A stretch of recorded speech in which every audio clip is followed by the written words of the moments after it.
Now, here's some couple tips just for coaching. Number one, what is your number one skill in coaching? Let me ask that question. Let's see who's got the answer. Okay, look, here's the other thing. You can't be shy around me because number one, I don't believe in shyness. Okay, but if you're from New York and grew up on the roadside of the street, there's no shyness. Number two, you're a coach. You can't be shy. You're going to have people watching you, interacting with people. You can't be shy. I'm going to pull people out here in a minute anyway, so we'll get the shy guys out here. But someone answer my question. What's the number one skill you need to have as a coach? Thank you. So let's talk about ways to do it well. Number one, speaking bullet points. Speaking bullet points. I'm talking long-winded now, but you'll see when we get into drills, it's bullet points. Number one, because this game moves so fast, you don't have time to speak a paragraph to one simple thing. Okay? Number two, the reason you use bullet points is because when you actually play or they're actually doing something live, those become cues. Cues are an actual technique that everybody uses. Strength trainers use cues. Drop your hips, drive the weight. Basketball players, drop your hips, slide out, guard the yard. Feet, hips, and hands. That's one thing I use a lot. Feet, hips, and hands. I'm talking about shooting. Have bullet points that you're going to be able to turn into cues. Okay? When in transition defense, players have a habit to keep running like this while the ball's on their back. So I use hide your back.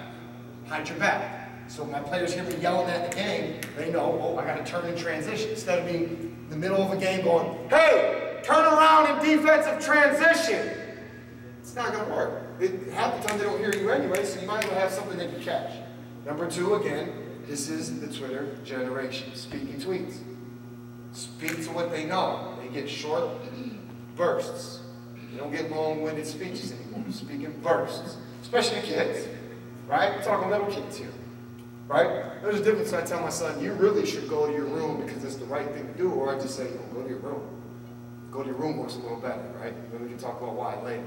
But speaking that. The other thing is this, is use analogies. I don't care what level you're at, know your kid's world. Okay? Look what I told you earlier as an analogy for intention. I talked about your job. Your job is very important to you. Your job is a part of your daily life. A job is something that affects you very much. So I know you can relate to that. Our human brain relates to things. We learn by relating. We learn by relating. Okay? So, like when I said, a practice with 5-year-olds is like herding cats. You can imagine that. You can see that.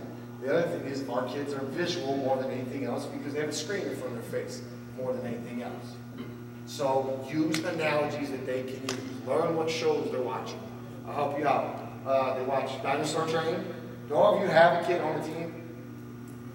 Yes, raise your hand. Okay, so you can do your own research. You already know Dinosaur Train and Cat in the Hat. I don't think Avengers is ever going to go away. Like they're going to be grandpas and grandmas, and Avengers are still going to be going. I mean, sell $1 billion every day, why not, right? So speaking analogies, don't be afraid to be silly a little bit. I know we want to, come on, you guys got to learn focus, you got to learn to, but be smart, trick them into focusing. They respond to things like claps.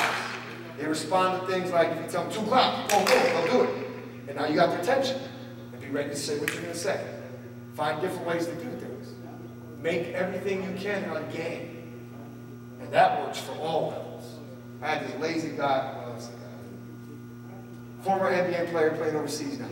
He knew he had to work out to be good, but he didn't like to work out. I had to find ways to challenge him. I had to play mind games with him to get him to go through workouts. So everybody from there to little Tim Jr., when I say, oh, here's the game. You're going to go to the cone, dribble around it, go to the basket. All I'm doing is layup drill. But he thinks it's a game. So it's like, oh, okay, let's go, Dad, I got you. And the soccer kids I help coach as well. So make everything you can a game. Those are just kind of tips I would go with.